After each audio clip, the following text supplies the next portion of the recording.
We hope you enjoyed this teaching from Christ Church Birmingham. More teaching can be found at www.christchurchbirmingham.org. Who suffered some pain at some point in their life so far? Who suffered a little bit? Who's found life a bit challenging? If you haven't, unfortunately, I'm going to tell you this. At some point, you'll put your hand up. Because we do, and we find actually many examples in the Bible of people who have so loved God and yet have faced some really painful situations. Think about Abraham in the Old Testament. He would have felt so gutted as he prepared to offer his son Isaac as a sacrifice, as God wanted to do that. Can you imagine the pain of thinking, I've got to bring my son? Now, God intervened, that didn't happen. But imagine that process he went through. Imagine the grief that King David felt when his son Absalom died. What, 2 Samuel we read of that. The agony that Job went through, where he lost all his children and his own health. However, as much as painful as that is, and the pain we've gone through, the Bible characters have been through, it is amplified as about what we're about to read and what Jesus' agony and anguish he was going to experience, but he began to experience in the Garden of Gethsemane. The Garden of Gethsemane is the point before he is then arrested and goes to his death. So let's read the story together. It's Mark 14. They went to a place called Gethsemane, and Jesus said to his disciples, "Sit here while I pray." He took Peter, James and John along with him, and he began to feel deeply distressed and troubled. "My soul is overwhelmed with sorrow to the point of death," he said to them. "Stay here and keep watch." Going a little further, he fell to the ground and prayed that if it was possible, the hour might pass from him. "Abba, Father," he said, "everything is possible for you. Take this cup from me, yet not what I will, but what you will." Then he returned to his disciples and found them sleeping. "Simon," he said to Peter, "are you asleep? Couldn't you just keep watch even for an hour? Watch and pray so you will not fall into temptation. The spirit is willing, but the flesh is weak." Once more he went away and prayed the same thing. When he came back again, he found them sleeping because their eyes were heavy. They did not know what to say to him. Returning the third time, he said to them, "Are you still sleeping and resting? Enough! The hour has come. Look, the Son of Man is delivered into the hands of sinners. Rise, let us go." Here comes the betrayer. As I've said, we have experienced, many of us, such suffering and grief. And here in the Garden of Gethsemane, we see a whole garden of grief and suffering. So I just want to pick out 3 things from this story. 3 main things that we can see from this garden experience as Jesus was there. The first thing of this is the garden was a place of pressure. It's hard to understand the trauma Jesus experiences in that place. Having previously said he would be betrayed by a disciple, knowing that the 11 would also deny him, Jesus was hours away from experiencing the worst death to ever happen in history. So here we have Jesus. He leads the 11 and instructed 8 of them to sit while I pray. Just wait there. Now, it's interesting, Jesus took his friends with him into that garden, didn't he? I don't know about you, but I've certainly known in my life when I face suffering and pain and challenge, you know, sometimes the most important thing is not to be given all the answers or to say they're there, but just to have somebody present. Just to have a friend. When I went through a very dramatic situation a few years ago, the thing that really helped me through was friendship. People who would just come and sit with me, talk to me, let's go out for a walk. There was no real answers to what I was facing. But we can be there for friends in suffering. We can sit, we can be present, we can spend time, we can be there. Well, then Jesus called Peter, James and John to go with him further into the garden.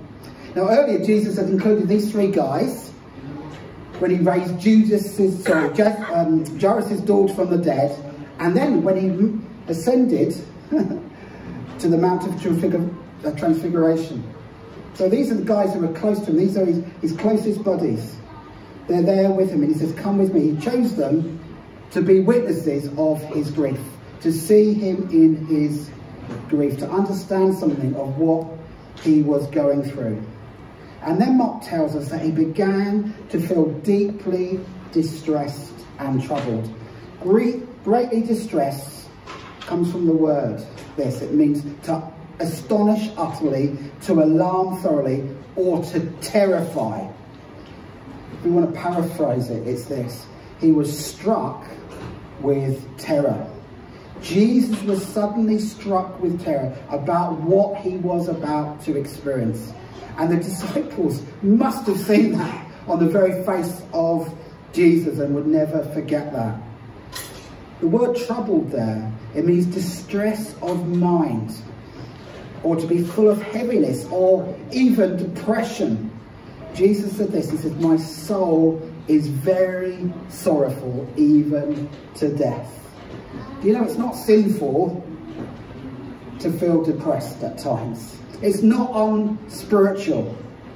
You know, as a Christian, there are times when we will face and we'll be deeply troubled in one's spirit. Some of us, we might even feel depressed. You know, life is tough. We live in a broken world. And at times, living as a Christian is even harder because we're swimming upstream against the culture of the world, and that often puts us on a collision course with issues and challenges coming against us. Jesus, the Messiah, told his disciples as well who he knew would fail him and that he was burdened. So Jesus reveals the truth that you can trust God and have fear at the same time. Not fear that just crushes you and holds you in one place, but rather heavy fear. See, the question faced by Christians is not whether you will, so whether you and I will fear, but rather what will we do with the fear when it comes? Where do we take that fear? Where do we take that burden? Well, Jesus shows us what to do with it first. He took it to his Father. And after unloading his heart to the three, Jesus told them, stay here and keep watch. Some people think that's praying. It's actually probably keep watch because he knows that people are going to come and arrest him, and he wants to make sure he's praying first. So he's saying keep watch, because he knew he must pray. So it was such a place of pressure and torment at God. And the second thing about it, though, is that he did take it to prayer. It was a place of prayer. See, pressure and prayer, or should be, go hand in hand. See, when feeling pressure, Jesus prayed. And in the Gospel of Mark, we find Jesus at prayer alone, after and before tiring ministry. When under pressure, Jesus prayed. When feeling the exhaustion of ministering to so many people, bringing healing and miracles, he prayed. When preparing to minister to needy people, he prayed. Having faced demonic attack, what did he do? He prayed. Preparing to face demonic oppression, what did he do? Prayed. Having sacrificially served others, what did he do? Preparing to sacrificially serve others, what did Jesus do? Jesus needed to pray. He needed to come before his Father. How much more do we also need to come to God in prayer? And there was never such more an important time of prayer rather than right then. Jesus was praying about doing the right thing in the right way. And then Jesus, he throws himself to the floor. He's on the ground. Jesus prayed in that moment about the possibility of escape, about what was to happen. Remember last story we talked about the Passover, the Exodus, the escape. For Jesus, could there be another Exodus? Could there be a different way out? Having just celebrated the old covenant Israel's Exodus, which we looked at in the Passover as they ate, then of course he instigated the new Passover meal to celebrate the Exodus, what would happen of the new covenant of Israel, the death and resurrection of Jesus, remembering the blood remembering his body broken. And the cost of this new exodus weighed heavily upon him, because he, as we were reminded last week, would be the sacrificial lamb to secure deliverance for each one of us. Was there another way possible? Well, we know the answer. And more importantly, Jesus knew. The hour had been on Jesus' mind throughout his life, particularly the past 3 years. It was this hour for what Jesus came for. It was in this hour that God's everlasting covenant commitment would be sealed. It was in this hour in which the new exodus, the new escape would take place. It was in this hour in which human history had been marching towards, from the book of Genesis, in the garden where sin came in, where the relationship between God and man was broken. From Genesis now in the garden, we come to the Garden of Gethsemane. The promises of God are coming to fruition, that an escape, an exodus is coming. That hour has come. Jesus prayed that it might not come. If Jesus was experiencing uncertainty, it was the uncertainty of the experience of being cut off from fellowship with the Father.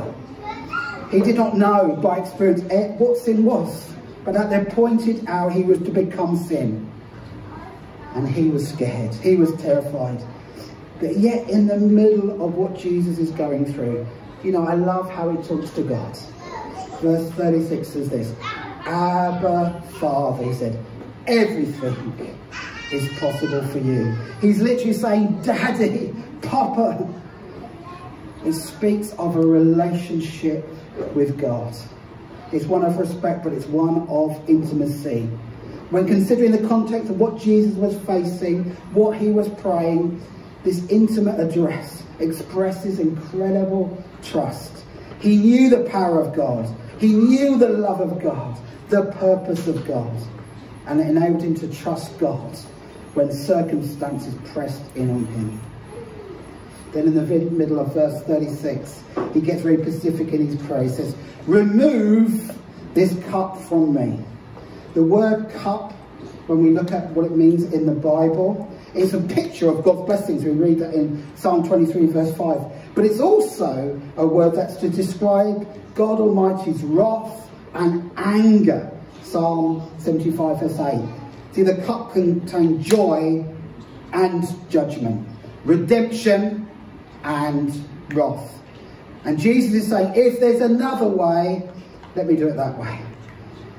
But we know God's purposes were for Jesus to be that ransom for sinners, to die in our place. And this made the possibility of deliverance from this cup an impossibility. Jesus knew this. He was not therefore kind of praying in opposition to God's will. Instead, it was the horror of the death that he would experience for you and I that fueled this prayer, this request. He was praying, God, give me a willing spirit. See, when Jesus told us to remember him in the Lord's Supper, he talks of the cup of his blood. He would experience a violent, blood-shedding, soul-separating death, a separation from God. Everything in Jesus longed to escape from this terrible experience, seen in its own light. Yet, everything in Jesus also longed to be obedient to his Father, to do his will. And so, he says, not my will, not my will, not my will, but yours be done, Father.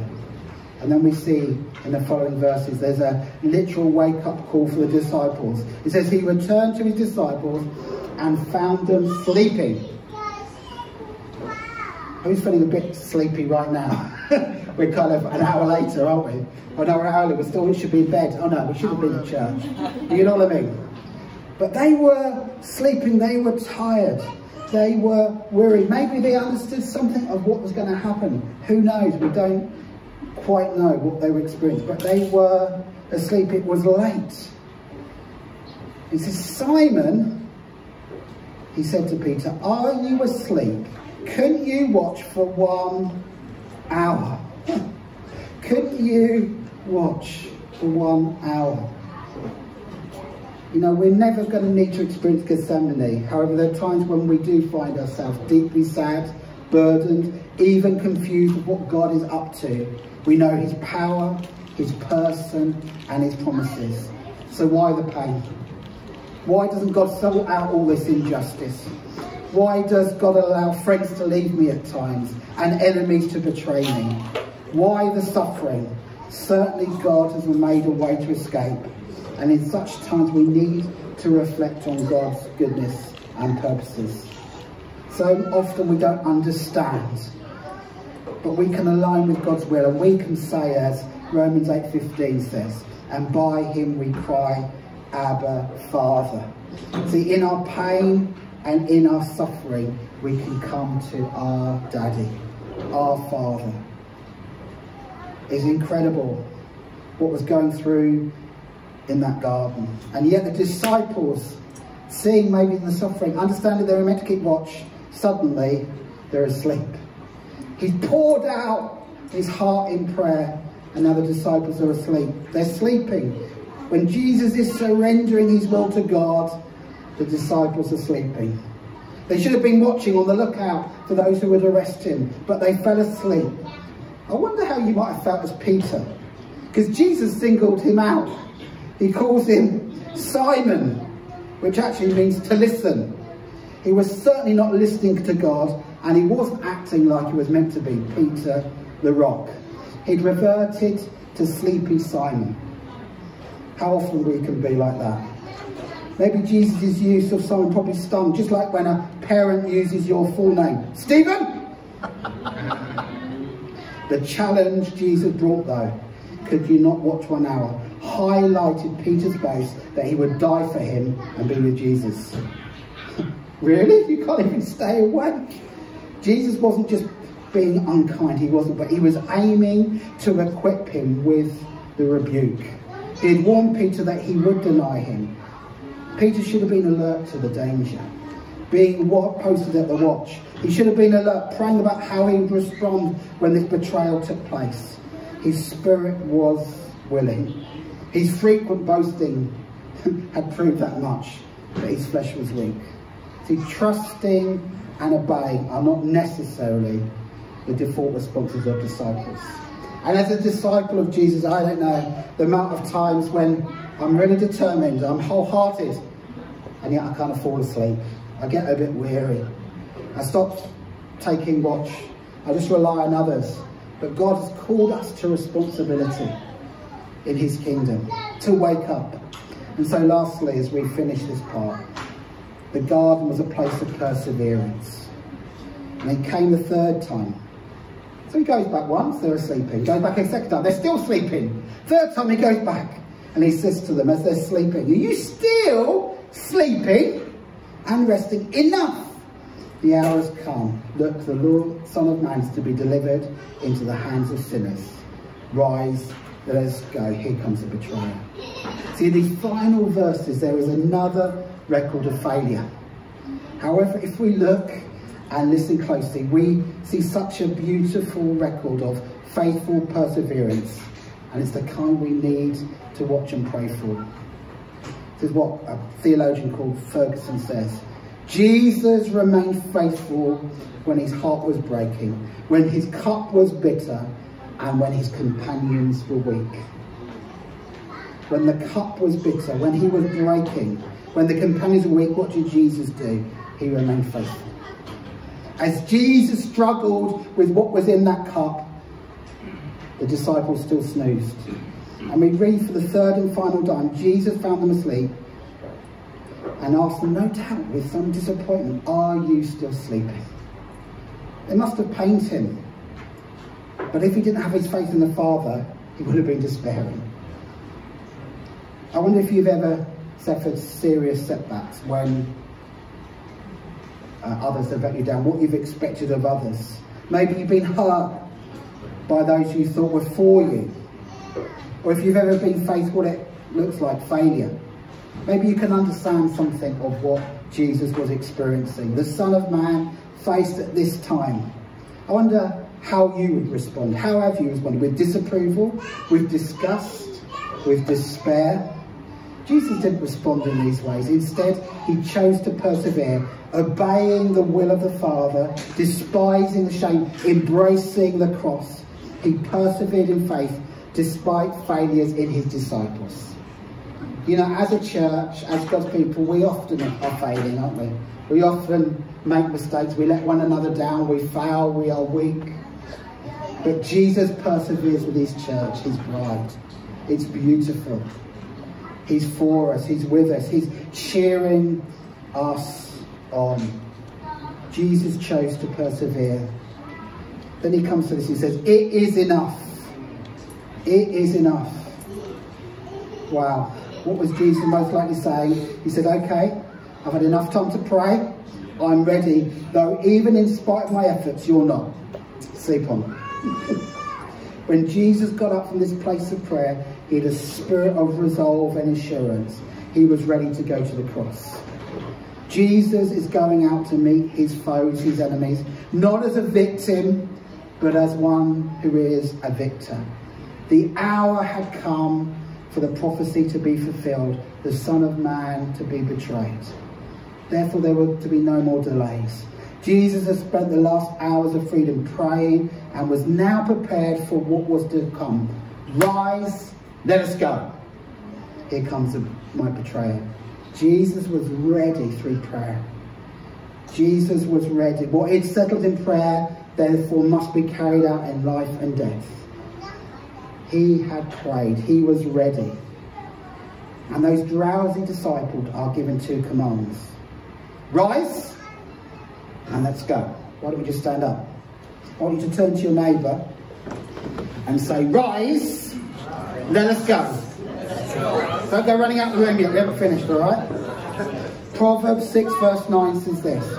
How long will you lie there, O sluggard? When will you arise from your sleep? So we could say it like this. Get up and go, because it's go time.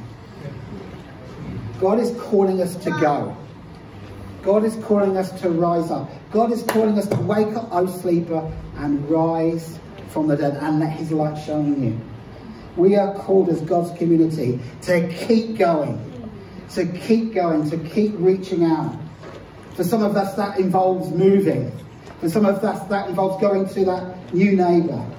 But we are to go, we're to arise.